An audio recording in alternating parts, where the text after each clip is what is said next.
YTN 뉴스라이더 함께하고 계십니다. 자, 오늘 사회 브리핑. 방탈출하랬더니 간도 탈출한 사건으로 시작합니다. 아무리 인적이 드문 새벽이라지만 CCTV도 두렵지 않았나 봅니다.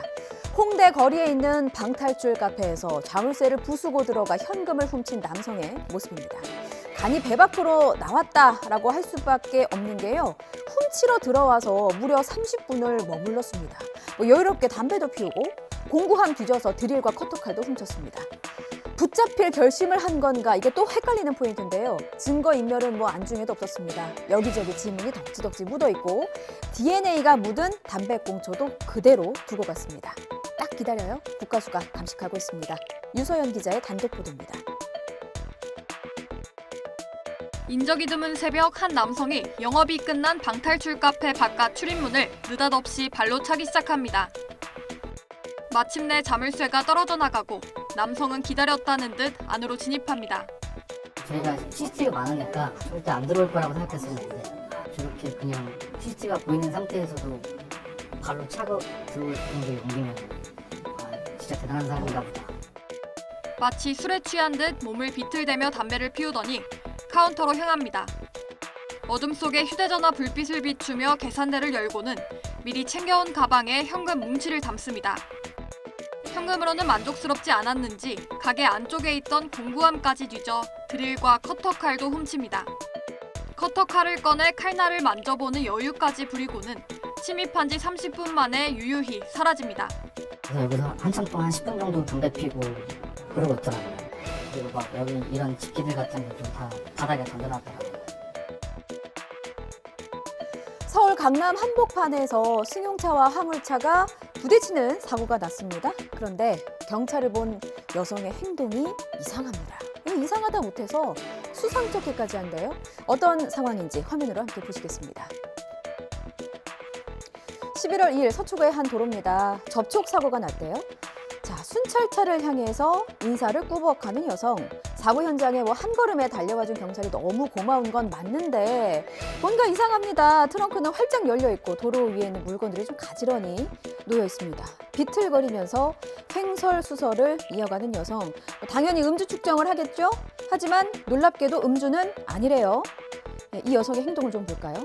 갑자기 즐겁게 춤을 추다가 휙휙. 자, 이것은 입에서 나는 소리가 아니요. 접촉사고에서 볼 수 있는 흔한 모습은 아닌데요. 알고 보니 마약 전과자였습니다. 간이 시약 검사에서는 양성 반응이 나왔고 차량 안에서는 숨겨뒀던 주사기까지 발견됐습니다. 단순한 접촉사고에서 끝나서 이게 얼마나 다행이에요. 마약에 취한 상태에서 인도로 돌진했다면 피해는 더 컸을 겁니다.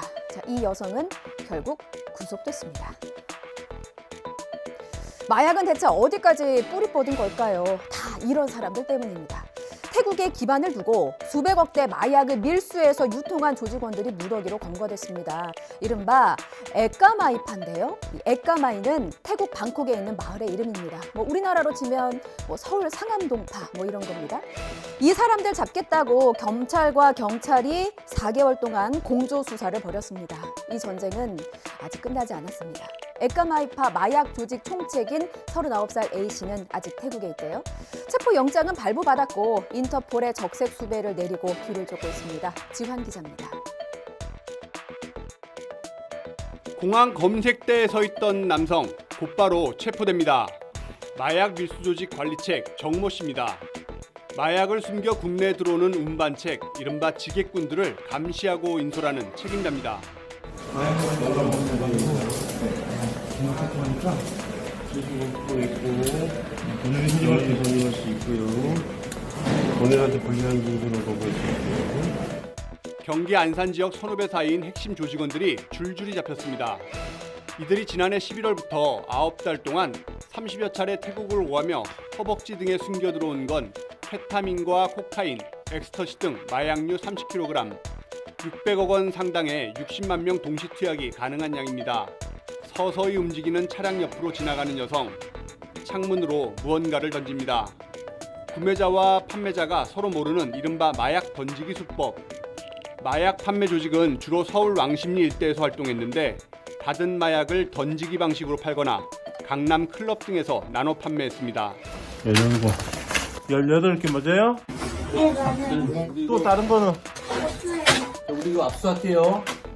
검경은 수사협의회의를 개최하고 한라인을 통해 수사 방향을 논의하여 유기적으로 협력하였고 이로써 조직원 32명을 검거하는 등 이번 수사로 밀수유통 조직원 32명이 검거됐고 이 가운데 20명은 구속돼 재판에 넘겨졌습니다. 이 사건 밀수 조직 같은 경우에 총책을 중심으로 최소 20-30명이 가담을 해서 또 총책, 자금책, 관리책 등으로 역할을 분담하고 역할에 따라 수당을 지급해서 잠시 후에 모자를 쓴 두 사람의 모습을 보여드리겠습니다. 이렇게 모자 쓴 모습만 보면 참 평범한데 하는 행동을 보고는 경악을 금치 못했습니다. 얼핏 배달원 같기도 한 모습. 이 택배 상자 안에는 훔친 귀금속과 현금들이 한가득 들어있었습니다. 외제차만 노렸고요. 차 밑에 위치 추적기를 달았습니다. 차 주인의 거주지를 알아내잖아요. 그럼 그 집 앞에 화재 감지기를 설치하는 척 몰래카메라를 설치합니다. 그렇게 비밀번호를 알아내서 현금이며 귀금속 수억 원어치를 훔친 것입니다. 대단한 정성이 필요한 범죄인데 알고 보니 일당 중에는 처남과 매부도 있더라고요. 참 초록은 동생이다, 끼리끼리 잘 만났네 싶기도 하면서 많고 많은 일 중에 하필이면 이 범죄로 하나 될 게 뭐랍니까? 이왕 붙잡힌 김에 사이좋게 감옥까지 가십시오. 김태민 기자입니다. 지난 9월 서울 광진구의 한 고급 아파트. 40여 분이 지난 뒤 1층에서 포착된 이들 손엔 택배 상자와 비닐봉지 등이 들려 있습니다. 아파트 복도 천장에 화재 감지기와 함께 카메라를 몰래 설치해 비밀번호를 알아낸 뒤 빈집을 턴 겁니다. 현금 1억 3천만 원과 시계, 팔찌, 가방 등 훔친 금품은 모두 6억 원어치에 달했습니다. 비싼 외제 승용차를 노려 차 바닥에 위치 추적기를 붙이는 방법으로 차 주인의 거주지를 알아냈습니다. 일당의 사무실에선 조직적 범행을 위해 마련한 무전기 넉 대가 발견되기도 했습니다.